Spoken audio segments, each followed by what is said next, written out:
নমস্কার বন্ধুরা, আজ আমি আপনাদের সেরা স্বাদের তালের ক্ষীর তৈরি করে দেখাবো।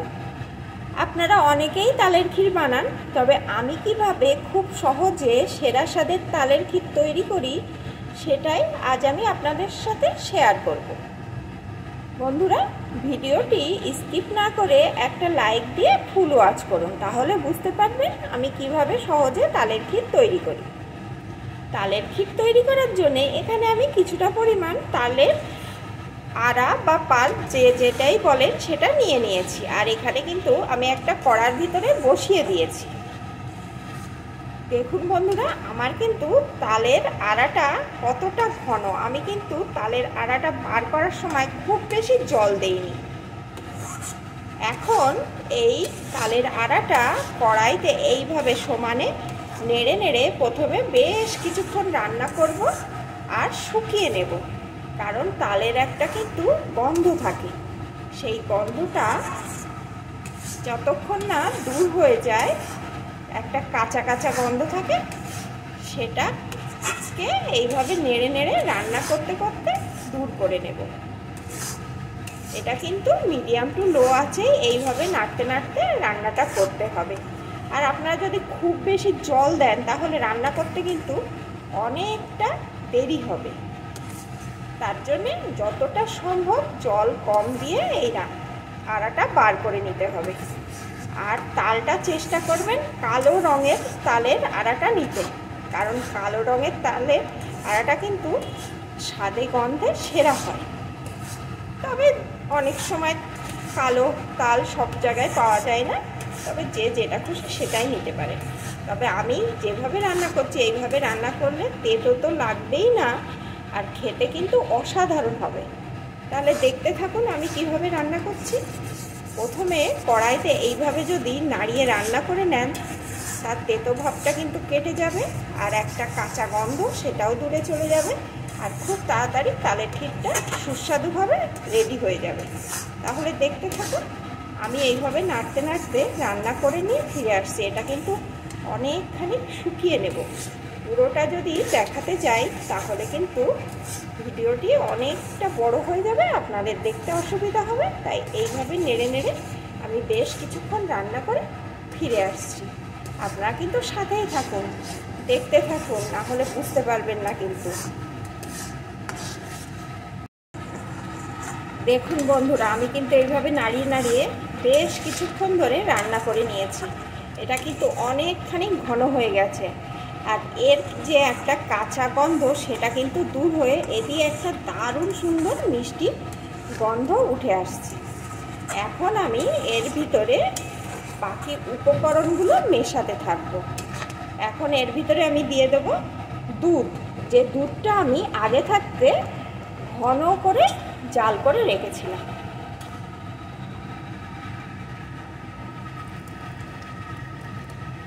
এখানে আমি 500 দুধ একদম ঘন করে জাল করে আগে থাকতে রেখে দিয়েছিলাম, সেই দুধটা দিয়ে দিলাম। একটু মিশিয়ে নেব। দেখুন বন্ধুরা, কালারটা কত সুন্দর হচ্ছে, আর এদিকে এখনই যে গন্ধ বেরোচ্ছে মনে হচ্ছে এখনই খেয়ে নিই। সাথেই দিয়ে দেব গুঁড়ো দুধ। আমি এখানে 10 টাকার প্যাকেটের একটা গুঁড়ো দুধ দিয়ে দিচ্ছি। এটা দিলে এর টেস্ট দ্বিগুণ বেড়ে যাবে। আবারও মিশিয়ে নেব।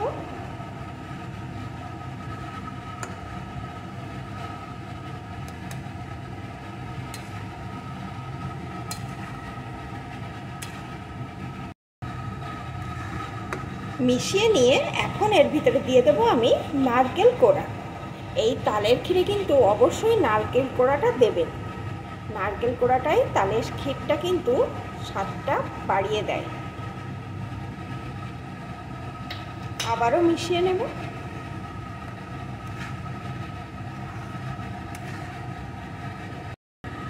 দিয়ে দেব একটু লবণ। এখন দিয়ে দেব পরিমাণ মতো চিনি। যে যেমন মিষ্টি পছন্দ করে সেই পরিমাণ বুঝে এখানে চিনিটা দিয়ে দেবেন।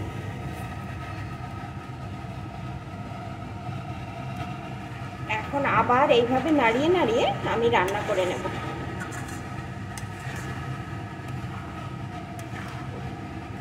অনেকে এই তালের ক্ষীরে কিশমিশ কাজু দিয়ে থাকেন, তবে কিশমিশ কাজু যারা পছন্দ করেন দেবেন, যারা পছন্দ করেন না দেবেন না। এইভাবেই রান্না করে খেয়ে দেখবেন কত সুস্বাদু হয়। এখন সমানে এইভাবে নাড়তে থাকবো আর রান্না করে নেব। এটা কিন্তু ঘন হয়ে গেছে, তাই নিচে লেগে যেতে পারে, তাই এইভাবে নাড়তে হবে আর রান্না করে নিতে হবে। আমি কিন্তু বেশ কিছুক্ষণ ধরে এইভাবে নাড়িয়ে নাড়িয়ে রান্না করে নিয়েছি। দেখুন বন্ধুরা, তালের কালারটা কিন্তু চেঞ্জ হয়ে গেছে।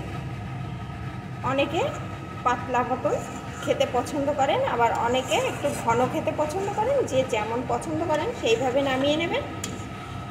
দেখুন, তবে আমি এইরকমই নামাবো, একেবারে ঘনও না আবার একেবারে পাতলাও না, এরকম পর্যায়ে আমি নামিয়ে নেব। এখন কিন্তু আমার তালের ক্ষীর একদম রেডি।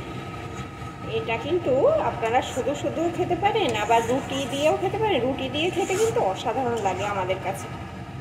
এইভাবে যদি আপনারা তৈরি করে ঘরে রেখে দেন, এই এখন তো তালের সময়, আর রোজ একটু একটু করে গরম করে নেবেন আর একটু একটু করে দুধ মেশাতে থাকবেন। দেখবেন এর টেস্ট যত শুকাবে তত এর টেস্ট বেড়ে যাবে। আগেকার দিনে মা ঠাকুমারা কাঠের উনুনে রান্না করতেন আর এই রকম তালের ক্ষীর একটা পাত্রে একপাশে বসিয়ে রাখতেন। অল্প আছে এই তালের ক্ষীর দারুণ সুস্বাদুভাবে রেডি হয়ে যেত। বন্ধুরা, এখন কিন্তু আমার সেরা স্বাদের তালের ক্ষীর একদম অল্প সময়ে রেডি। এখন এটা আমি নামিয়ে নেব। আমার এই তালের ক্ষীরের রেসিপিটি আপনাদের কেমন লাগলো প্লিজ কমেন্ট করে জানাবেন। ভালো লাগলে একটা লাইক দিয়ে দেবেন। আর অবশ্যই এই তাল থাকতে থাকতে, এখন তো পাকা তাল সব জায়গায় পাওয়া যায়, অবশ্যই এইভাবে তৈরি করে একবার তালের ক্ষীর খেয়ে দেখবেন, স্বাদ মুখে লেগে থাকবে।